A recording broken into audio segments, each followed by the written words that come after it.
Thanksgiving is behind us, winter and year's end approaches, and still there are stories to share. VA honors a hero of Korea's Pork Chop Hill.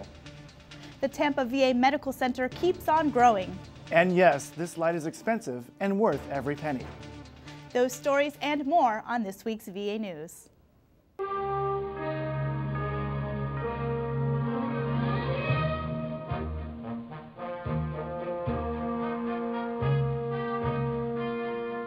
Hello, I'm Jose Llamas with the Office of Public Affairs. And I'm Yvonne Rannells with the Office of Diversity and Inclusion. Thank you for watching. VA honored the 89-year life of Medal of Honor recipient Colonel James Stone at his November 14th funeral at the Dallas-Fort Worth VA National Cemetery. VA Assistant Secretary Dr. Tommy Sowers presented Stone's widow Mary a presidential memorial letter at the funeral. Stone was the leader of a 48-man unit that held back 6 charges by Chinese troops on infamous Pork Chop Hill on November 21st and 22nd in 1951. Stone and 6 of his men would be captured and spend 22 months in a POW camp, but they and their unit killed hundreds of the enemy in that 2-day fight.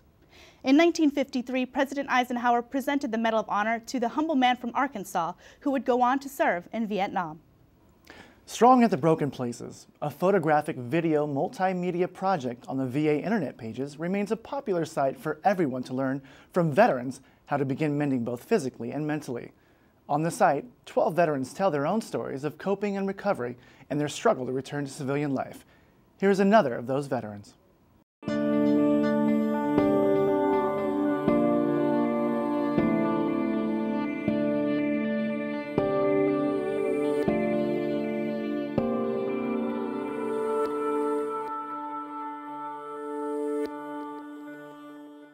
I think that the media focuses on the sensational stories, sometimes the negative, and rightfully so. Sometimes a small percentage of veterans who are going through, tough times. But the problem is that it alienates the larger population of veterans who may be coming back and who just want to get back reintegrated into society through employment or education with their families. So the frustrating part for me is that there's a stigma for a large population of veterans who are sort of combating that and trying to say, hey, listen, I'm also an artist. I'm also whatever. My veteran experience is awesome and I want to talk about it, but I don't want to be fully defined by what the media is talking about. And I guess my challenge to veterans would be to continue to lean forward, to continue to serve, to continue to reach out to your network of veterans who are out there making a difference. And, we'll help you out, and all that, but it's, yeah, just keep moving forward and there's always hope. The James A. Haley Veterans Hospital in Tampa has been expanding in leaps and bounds over the past few years. We have yet another construction project at the hospital to report. That's right. Along with the on-campus 170,000 square foot polytrauma center due to be completed next year, off-campus expansion now includes a new primary care unit. Here's a report from Vision 8. Dirt was turned this past week on another project for the James A. Haley VA Hospital and Clinics located in Tampa, Florida. Construction is now moving full speed ahead on a new 106,000 square foot primary care annex that will provide greater health care service to more than 87,000 veterans in a 4-county area. Every year, we treat over 1 million of veterans and active duty servicemen in an outpatient setting. And this setting will really provide that state-of-the-art facility that we're so pleased to have. Included in this 106,000 square feet is a commitment to me and our staff and our leadership to really accentuate the need for women veterans. And so we not only in the 106,000 square feet will have a separate women's health clinic, and if you know nothing other than that is the fastest growing area of veteran care, and it is really an honor and a privilege to really very much focus on women's health and women's needs. The construction itself will also be an infusion on the local economy as well.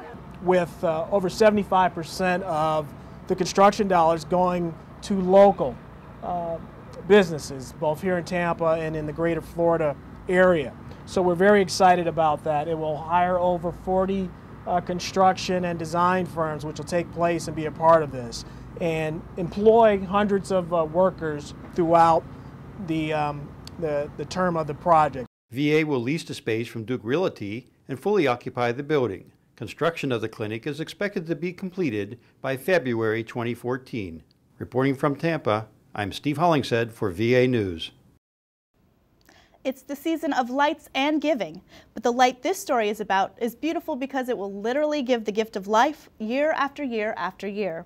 Here's a report from Stefan Green at the Central Texas Veterans Healthcare System in Temple. Healthcare-associated infections are one of the top 10 leading causes of death in the United States and are a threat to patient safety. In an effort to achieve zero hospital-acquired infections, the Central Texas Veterans Healthcare System showcased the implementation of a new technology utilizing UV disinfection. A mix of leadership, nurses, physicians, researchers, and infection prevention supporters filled the amphitheater for the debut of the UV device. Dr. William Harper, Chief of Staff, welcomed an enthusiastic group and shared how old things became new again. And bacteria have shown their resilience by becoming resistant to them. And now here we are with lots of multiple drug-resistant organisms and things that we really have to be very careful about in the way we take care of patients, the way we treat patients. Dr. Chetan Jinadatha, Chief of Infectious Diseases, provided an overview of the device and explained what the ultraviolet light does. It kills bacteria and spores, and so spores is something that is very hard to kill. It takes harsh chemicals like bleach to kill it. With this, in about 5 minutes, we should be able to kill pretty much 95% of the spores in a patient room. So that is why it is so innovative. That is why it is so important. Not only that, it can not only kill, it kills reliably every time. So that's the most important part of it. For the last several years, the VA has utilized the approach of bundling several interventions such as hand hygiene, early identification of multi-drug resistant organisms, MRSA, and the isolation of patients to reduce infections. VA and Central Texas have seen a reduction of infections utilizing this bundled approach. The latest focus to getting to zero infections is using technology to enhance the cleaning of environmental surfaces, targeting MRSA and C. difficile, which are spread primarily by hands that come in contact with contaminated surfaces.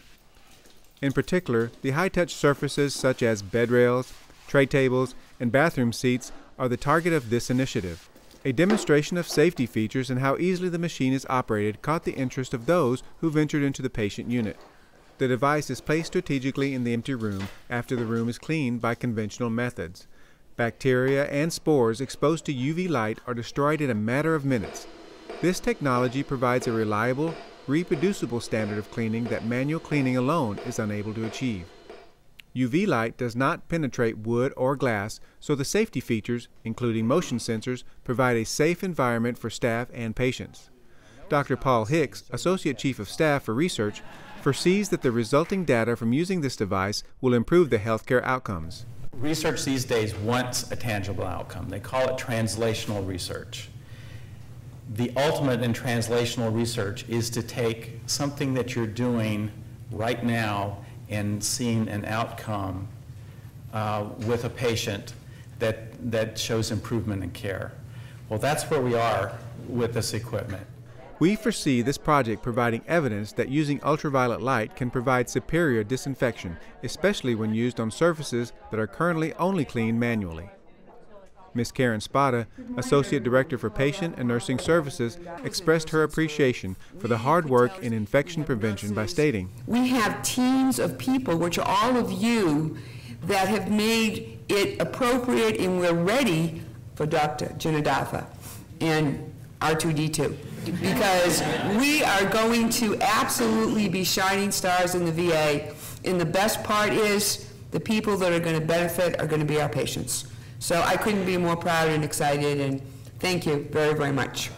Achieving zero hospital-acquired infection is the primary goal of this initiative, and Central Texas is happy to be the leader in this field of study. That's pretty amazing. For more information, you may contact Dr. Jinadatha at the Central Texas Veterans Healthcare System or the Infection Prevention and Control Team. Reporting for VA News, I'm Stefan Green. You can still view the November edition of The American Veteran. Here's a preview. We're at the Washington, D.C. VA Medical Center, where we have a number of interesting stories to share with you this month.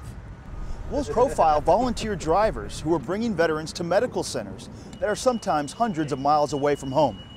Of all the things that I've done, this is probably the most rewarding. And we will see a tribute honoring Veterans Day. Those stories and more coming up on The American Veteran. Back to you in the studio. The American Veteran can be found on the VA homepage. Just click on Media Room, then Video. You can also watch it on the VA YouTube page, VA's Knowledge Network, the Content Distribution Network, and the Pentagon Channel. In October, women veterans and active service members celebrated the 15th anniversary of their national memorial at the entrance to Arlington National Cemetery. A few days before Veterans Day, we caught up with a couple of the founding members at the memorial to help mark the occasion, and we got a little video from a Veterans Day reception at the Women in Military Service for America Memorial. Their service in the military ended years ago. Their service to their fellow women veterans and those still serving continues in earnest.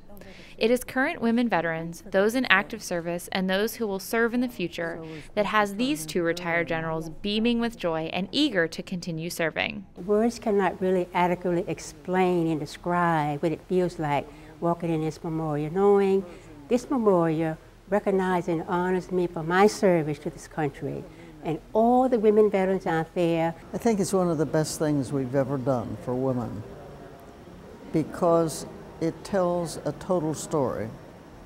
It tells the history. It speaks to the accomplishments. General Vaught is the founding president of WMSA, and both she and General Trowell Harris were part of the 13-year process of building the memorial. WMSA now has more than 250,000 registered women veterans, and the memorial draws 150,000 visitors a year. What is really unique about this memorial is that it is for all women, all services, and all eras. And we really recommend that all women sign up and tell their stories so it can be part of history. There were 1.6 million women in the military last year. That's more than 10 times the number serving when Trowell Harris and Vaught wore the uniform.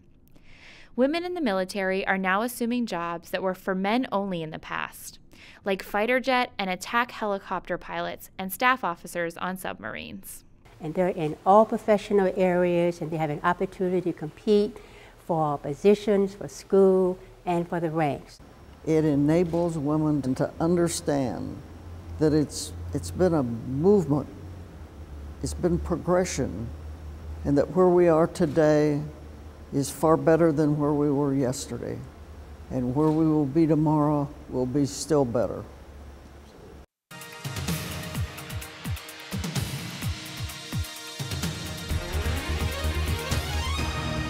Did you know the number of homeless veterans dropped by 12% in the last year? Primarily because of the infusion of prevention services by VA and our federal, state, and local partners in the battle against homelessness. Secretary Shinseki and all of us at VA remain committed to his goal to end veteran homelessness by 2015. In the next VA News, we will have more on this subject, including announcements from Secretary Shinseki and DoD Secretary Leon Panetta. So stay tuned. Meanwhile, if you are homeless, at risk, or know someone who is, call the VA helpline at 1-877-4AID-VET. That's 1-877-424-3838. And visit the VA Homeless Veteran website at www.va.gov/homeless. That's all we have for this week's VA News. I'm Yvonne Reynolds. And I'm Jose Llamas. Have a really great day and rest of the week.